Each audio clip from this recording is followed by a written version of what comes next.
Council Lady Johnson, you got the phone?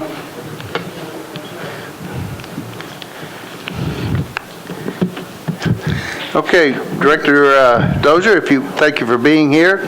Appreciate your presence, and if you would, just introduce your associates. And then the question again is, can you operate within the mayor's proposed budget? After I answer that, the floor is yours. Thank you, Mr. Chairman.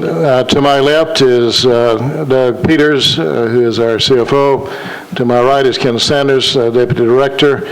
I want to introduce also Scott Wallace, Scott, stand up. Scott's with us. He works along with Doug and does about every other thing that we need to do. We got him for the mayor's office. So Scott, thank you for being here this evening. Yes, we can operate within the budget that has been given us, Mr. Chairman. Just a few comments, and I'll make this very brief. I want to knock on wood because I don't want to jinx us, but things are going pretty well right now at the fairgrounds. Our revenues continue to on an upward spiral. Events continue to increase. We've got about 50 new events. 14 have come back to us that left us at one time. We're picking up a number of 5Ks. So all this attention to the council persons on their activities, you're welcome to come to the 5Ks. Most of them are color runs. And there's a watermelon run coming up, so you're welcome to come out to any of those. We had 16,000 at the last color run we had, which was a couple of weeks ago.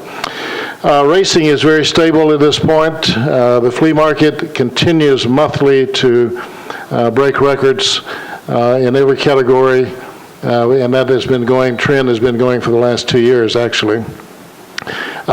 We've added a marketing person that has helped tremendously to get in some areas that we have been lacking and had not had the personnel to deal with. We have branded. We had a number of different symbols and names and so forth that people used, but we are trying to, as our branding, to help us tremendously in our marketing. And of course, one of the best things we ever did out there was to charge for parking, and that revenue continues to keep us in good shape and continues to grow as well. So we're still putting about, and we don't have turnstiles, so it's hard to know, but based upon the best estimate that we can get, we're putting about $1.2 million through there yearly. During the flea market, we'll put anywhere from weekend, we'll put anywhere from 20 to 30,000, maybe 35,000 in October through there on a Friday, Saturday, and Sunday. We're really pleased to have these new events, some of them which are very large in terms of people who are coming through the gates. I'll give you one example. We'll have what is called a Warp Tour, which it's just a one-day event from 10 o'clock in the morning to 8 o'clock at night, and we'll put 14,000 people through there in that amount of time. So it's a busy place. We should, barring any major catastrophe, finish in the black again this year a little bit. We put 83,000 in the bank last year, and hopefully we can do that, maybe a little less than that, but put some back in our reserves during that time. Be glad to take questions from members of the council. Okay, the floor is open, council members. Councilman Glover.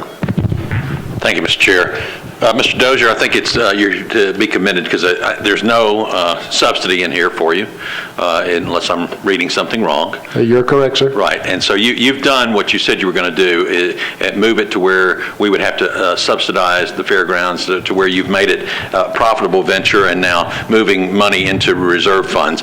That being said, I know that you needed some work done on the roofs and some cosmetic pieces. How are we there? Were you able to get that done? Or are we still missing some? Well, the administration gave us $75,000 this year and 4%, and that money is going to air conditioning. Our HVAC units are in awful shape out there. They've been there for years, so that's going to give us at least a start on some of that area. We have done a little painting. The State Fair Association just finished doing one of our areas this past week, and we appreciate their efforts on that. A lot of work to be done at the fairgrounds, not only inside but outside. Our stalls and all those, our roofs need a lot of attention. Okay. Are you planning on utilizing some of the additional revenue at some point in the future to try and do that, or are you going to come back to us and ask for capital dollars in that arena? Well, the fairgrounds would like to have some capital. It's going to take that. Let me tell you what else we're doing. We're trying to, in terms of paying our way, we're trying to find sponsorships, people, naming rights, for example.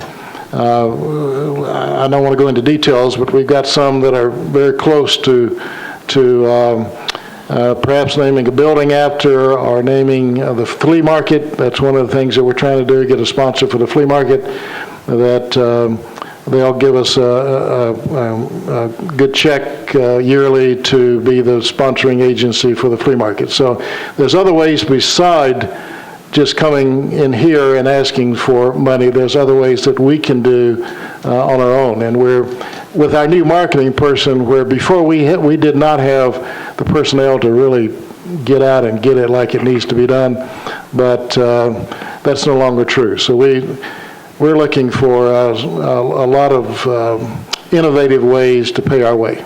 Okay. Thank you, Mr. Chair. Thank you. Director, seeing no other members in, you need to, Mr. Taggart, now is. Former Councilman Dozier and I go back a long ways, and I'm just going to, since this is my last budget hearing with him, I want to tell these council members one of the best stories that I've ever heard a council member tell. We were having a meet and greet and get to know each other, sort of a kumbaya session, and we had to tell something that each council member had to meet somebody they didn't know, and they had to tell a story or tell us something about that person. And it turns out that Councilman Dozier is the only council member I've ever known who has spanked another council member. And Councilman Birch mentioned as a student at Lipscomb he had misbehaved and he had been spanked by Councilman Dozier. And I just thought that was a great testament of Buck's disciplinary fortitude. I was a coach in those days, and he deserved every one of them, despite what he says. Thank you, Director. That concludes your presentation. Oh, thank you. Thank you.